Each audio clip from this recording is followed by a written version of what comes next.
السلام عليكم، ازيكم حبايبي؟ يا رب تكونوا بخير، يا رب تكونوا في احسن حال. النهارده هنعمل مع بعض رايب بيتي طبيعي من غير اي اضافات، احلى طبعا من بتاع الشركات، احلى بقى من المعلب، من غير اي مواد حافظة، ممتاز، طعمه تحفة، موفر جدا جدا جدا واقتصادي. هيطلع معانا كمان كمية قشطة حلوة قوي قوي. يلا بينا ندخل على الطريقة على طول ونقول بسم الله. اللهم صل وسلم وبارك على الحبيب المصطفى وعلى آله وصحبه أجمعين. ما تنسوش بقى سبسكرايب للقناة وفعلوا زر الجرس عشان يوصلكم مني كل جديد، وكمان لايك للفيديو. الفيديو حلو جدا جدا، اتمنى ان انتوا توصلوه لاكبر عدد من اللايكات. بصوا بقى يا بنات، انا هنا سعة الازازة اللي انا مستخدماها 2 لتر ونص. هصفي اللبن او الحليب، احنا بنقول على اللبن لبن او حليب اللي احنا بنكون لسه شاريينه من الفلاح، تمام، او من البياع، المهم ان احنا بنقول عليه لبن او حليب. اهم حاجة تصفيه باي مصفى ضيقة عندك. الخطوة بقى اللي بعد كده ان انت تكوني مسخنة الحاجة اللي انت هتحطي فيها الرايب بتاعك. يعني ايه؟ يعني انا عامله هنا في برام، البرام ده مدفياه قبل ما احط فيه. لو انتي ما عندكيش برام حطي في حله، سخني الحله قبل ما تحطي فيها اللبن، تمام كده. ممكن برضو تحطي في بلاستيكة او في اي حاجة تانية لو الجو صيف والجو حلو عندك. مش شرط يعني ان انتي تدفي الحاجة غير في الشتاء بس، تمام.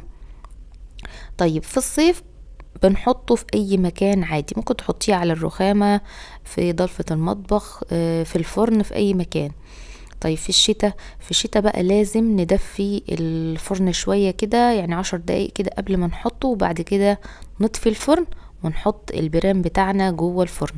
طيب لو انتي هتستخدمي الفرن ممكن برضو تحطيه في اي مكان في المطبخ، بس تثبتي المكان بتاعك وما تحركيهوش. بتبصي عليه الصبح مرة واخر النهار، يعني كل يوم كده تبص عليه. في الصيف بياخد يوم واحد بس وبيروب، يعني مجرد ان انت ممكن تحطيه مثلا الصبح، اخر النهار بيكون متماسك معاكي وراب. طيب في الشتاء بيختلف يا بنات. ممكن يقعد 3 ايام، بس اهم حاجة برضو بنبص عليه الصبح مرة واخر النهار مرة، لحد لما نلاقي اللبن بتاعنا او الحليب تماسك معانا زي ما انتوا شايفين كده قدامكم، متماسك اهو، وعامل كمان اللهم بارك اللهم بارك طبقة ممتازة من القشطة فوقيه. طبعا القشطة دي احنا بنجمعها كده بالمعلقة وبنحطها في اي علبة بقى او في اي طبق. عايزة اقول برضو معلومة تانية، طبعا اول ما الرايب يتماسك معاكي، لو عايزة تحتفظي بيه في التلاجة، ما تسيبهوش خالص برا التلاجة، تمام. اول ما يتماسك تروحي حطاه على طول في التلاجة. استخدامات القشطة دي كتيرة جدا يا بنات، ممكن طبعا تعملي منها بقى فطير، ممكن كمان تحوليها لزبدة، والزبدة بتتحول لسمنة فلاحي طبيعي. وادي الرايب بتاعنا ممتاز، وطعمهم هما الاتنين تحفة، طبيعيين كده من غير اي اضافات، من غير اي مواد حافظة ولا اي حاجة، طعمهم فظيع. جربوهم وهيعجبكم جدا جدا، كمان موفر وطريقته سهلة. عايزة اقول لكم بقى كمية القشطة دي طلعت من ال2 كيلو ونص الجاموسي، تقريبا بتطلع 300 جرام، ممكن كمان تقل، يعني ممكن تقل 50 70 جرام على حسب جودة اللبن.